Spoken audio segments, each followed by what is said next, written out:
Viewers, just 2 weeks are left for Telangana to go to polls. Republic has spoken to AIMIM Chief Owaisi, where he has opened up about his alliance with KCR and taking on the BJP and the Congress. Amid the major face-off, Owaisi has lambasted Rahul Gandhi, and beyond election, Owaisi also spoke on Ram Mandir. Here is an election special interview.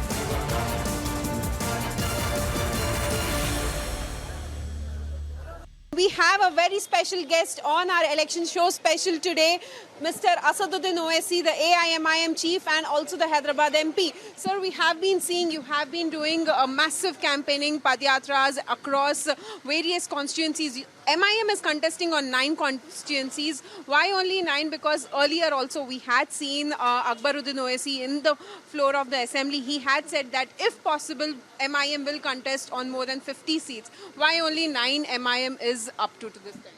There was a discussion in our party on various proposals. And finally, our party decided that we should contest in 9 assembly seats. And we are trying our utmost best to win all these 9 assembly constituencies.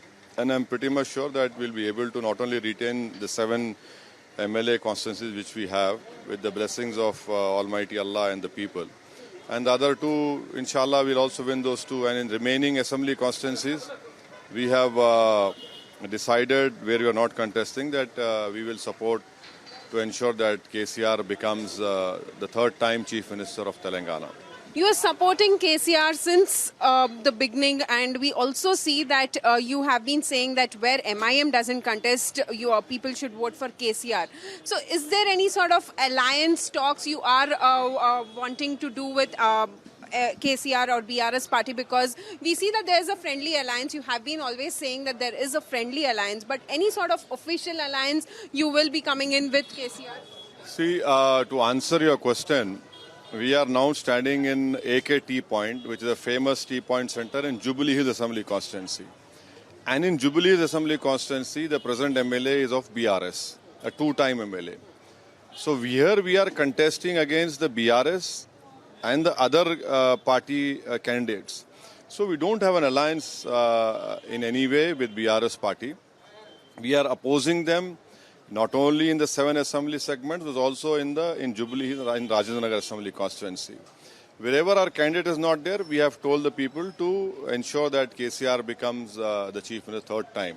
So let me say it again, we don't have any alliance. In fact, in Jubilee Hills, we are fighting against the sitting MLA of BRS. We see that you are being called as the B team. आपको B team बुलाया जाता है, चाहे वो Congress party की तरफ से हो या फिर बीजेपी की तरफ से हो, आपको B team बुलाया जाता है. आप इसको किस तरह से देखते हैं? How do you see this statement? नहीं, मेरे कोई फर्क नहीं पड़ता, क्योंकि ये बोलने वाले राहुल गांधी और उनकी टीम है. अमेठी हार गए, मैं नहीं था, तो क्या मोदी से पैसे लिए थे क्या राहुल गांधी, या स्मृति ईरानी से कुछ पैकेट लिए थे? और 185 लोकसभा सीट्स पर 2019 में बीजेपी और सिर्फ कांग्रेस का मुकाबला हुआ. कांग्रेस से 16 जीती. वहाँ पे हम 1 सीट पर भी नहीं थे, कोई नहीं था सिवाय बीजेपी कांग्रेस के. तो ये इनका फ्रस्ट्रेशन है, ये इनका एरोगेंस है. और राहुल गांधी एंटाइटलमेंट की पॉलिटिक्स करते हैं. वो ये समझते हैं कि मैं नेहरू परिवार का हूँ और मैं जो बोलूँगा लोग सुन लेंगे. वैसा नहीं है. देश बदल गया. देश में लोगों की उम्मीदें, लोगों की एक्सपेक्टेशंस वो बदल चुकी हैं. और ये पॉलिटिकल फ्यूडलिज्म कोई बर्दाश्त नहीं करता. आपको कल कहते हुए सुना कि रेवंत रेड्डी जो है वो डॉग विजिल पॉलिटिक्स करते हैं. Congress party does and hate politics. आप इसको किस तरह से देखते हैं? क्योंकि 2 दिन पहले हमने रेवंत रेड्डी का एक स्टेटमेंट देखा जहां पे he says that he will call you Kasim Rizvi. ऐसा है ना कि देखिए, जब अमित शाह या मोदी या भी आरएसएस के लोग आते, यही जबान इस्तेमाल करते MIM के खिलाफ. और रेवंत रेड्डी जो है, उसको सही नाम उसका है आरएसएस अन्ना.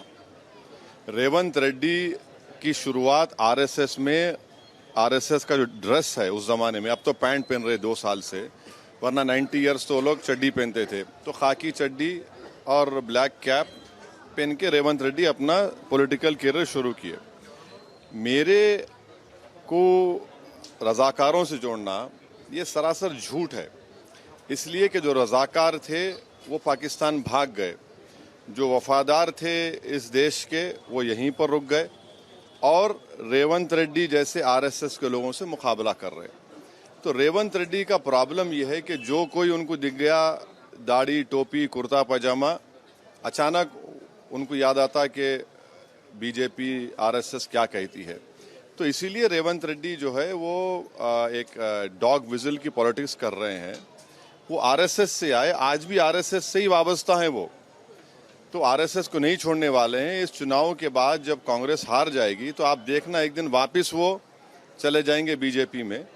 तो यही उनका, अब आप बताइए कि नहीं मेरे कपड़ों पे आप बोल रहे हैं, भाई शेरवानी हम पहनते हैं तो ये हमारी तहजीब का हिस्सा है, कुर्ता पैजामा हमारी तहजीब का हिस्सा है।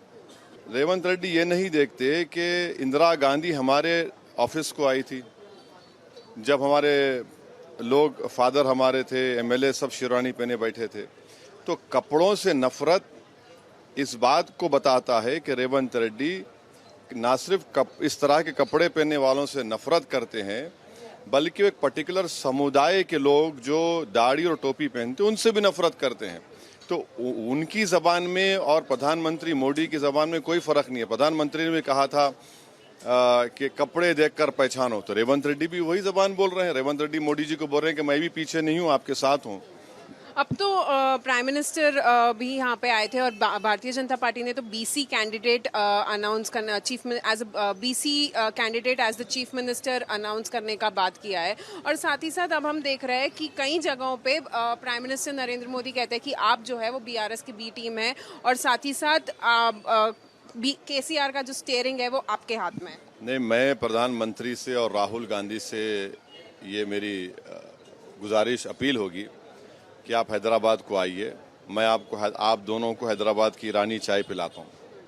सुभान बेकरी का उस्मानिया बिस्किट, कराची बेकरी का फ्रूट बिस्किट और नीलोफर की या एके टी पॉइंट की चाय पिलाता हूँ। आप बैठ के डिसाइड कर लो बी टीम कौन है, स्टीयरिंग किसके हाथ में है, सेकुलर कौन है, नेशनलिस्ट कौन है। इन दोनों को ये दुकान चला रहे नरेंद्र मोदी और राहुल गांधी, एक नेशनलिज्म का सर्टिफिकेट बांटते, एक सेकुलरिज्म की दुकान खोल के बैठे हुए हैं। लेकिन राहुल गांधी तो कहते हैं कि आप बीजेपी जहाँ पे भी कंटेस्ट करती है, आप एमआईएम जो है वो हर जगह बीजेपी की मदद करने के लिए वहाँ पे कंटेस्ट करती है। राहुल गांधी को जो है ना पॉलिटिकल एमनीजिया की बीमारी है, भूल जाते जल्दी उन्होंने। सिकंदराबाद पार्लियामेंट में हम नहीं लड़े, ये सिकंदराबाद पार्लियामेंट कॉन्स्टिट्यूंसी में आता जुबली हिल, यहाँ पर किशन रेड्डी जीत गए। तो क्या कांग्रेस डील कर ली थी? नहीं, सुनिए, पूरे भारत में 2019 में हम 3 लोकसभा सीट लड़े, अमेठी नहीं लड़ा। राहुल गांधी स्मृति ईरानी से पैसे लिए थे क्या, बता दो आप। हम तो हैदराबाद जीत गए अल्हम्दुलिल्लाह। औरंगाबाद शिवसेना के 19 इयर्स के एमपी को हराए। गुजरात में कैसा जीत रही बीजेपी, पूरा क्लीन स्वीप कर रही। कितने पैसे लिए, या डोकला खाए या पैसे लिए, बताओ हमको। तो राहुल गांधी भूलने की बीमारी है उनको, एंटाइटलमेंट एरोगेंस इतना है उनमें कि वो समझते हैं कि मैं जो बोल दिया। राहुल गांधी भूल जाना, वो गया जमाना। वो आप राहुल गांधी को इनवाइट कर रहे हैं हैदराबाद से कंटेस्ट करने के लिए 20 नाम है, आओ यहाँ पे डील नहीं होगी कुछ भी, आ जाओ मुकाबला कर लो, कौन रोक रहा आपको।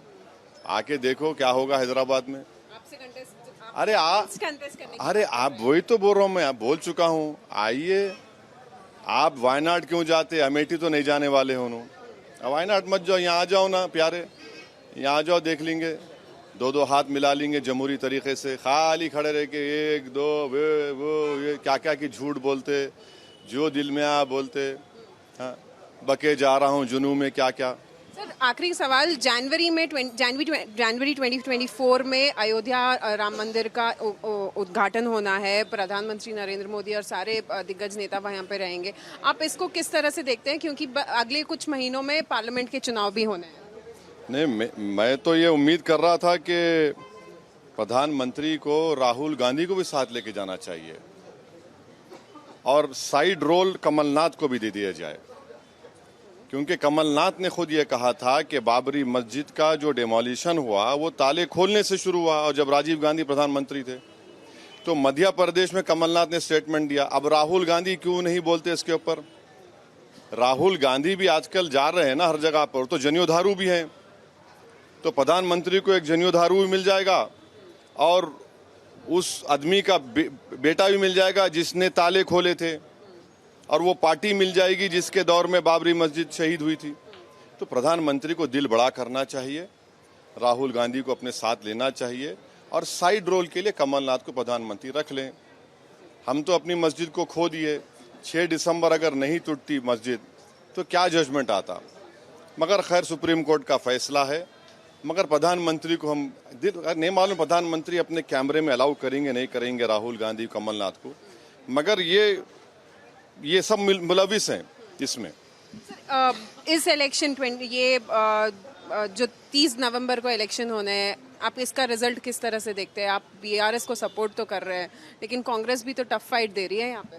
नहीं, हर इलेक्शन में कोई इलेक्शन भी कहती है कि वो भी जीत नहीं, देखिए कोई भी पार्टी ये नहीं बोलती कि हम हारने को इलेक्शन लड़ रहे हैं। तो इलेक्शन है, यकीनन मुकाबला होगा, मुकाबला हो रहा है, यही तो इलेक्शन की खूबसूरती है। हमारा बोलना यह है कि आपका जो भी अपोनेंट है उसको आप पॉलिटिकली इलेक्टोरल बैटल है, रिस्पेक्ट दीजिए और कामयाबी हासिल करिए। तो मुझे यकीन है कि तीसरी मर्तबा तेलंगाना की आवाम केसीआर को मुख्यमंत्री बनाएगी। MIM के 9 MLAs जीतेंगे इंशाल्लाह, इसलिए कि तेलंगाना में पीस है, कि नो कम्युनल राइट नहीं है, कर्फ्यू नहीं होता, प्रोग्रेस है, प्रॉस्पेरिटी है, डेवलपमेंट है।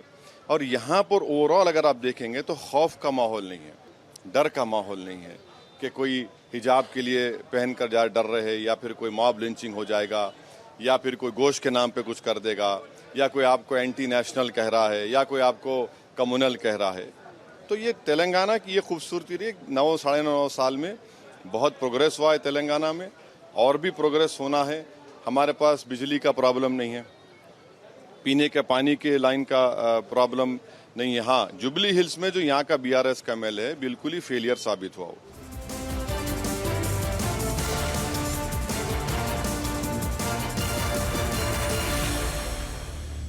See, now the countdown has begun and all the political parties have intensified their campaigning, and as you can see right now, AIMIM chief Asaduddin Owaisi also is holding a padayatra in various constituencies campaigning. And also when speaking to Republic TV, we saw how Asaduddin Owaisi launched a scaling attack on the Congress party, on Rahul Gandhi, and also he says that why doesn't Rahul Gandhi come and contest in Hyderabad in the 2024 parliament elections, whereas he also says that TPCC chief Revant Reddy has a background from RSS, and that is the reason later he will join back into the BJP and support the BJP after the elections. Well, definitely we'll have to wait and watch how it turns out to be. But yes, MIM right now is contesting on 9 seats, and rest he says that others should support the BRS, and BRS will form the government once again here in the state of Telangana, is what AIMIM chief Asaduddin Owaisi says. This is Anirisha with video journalist for Republic TV.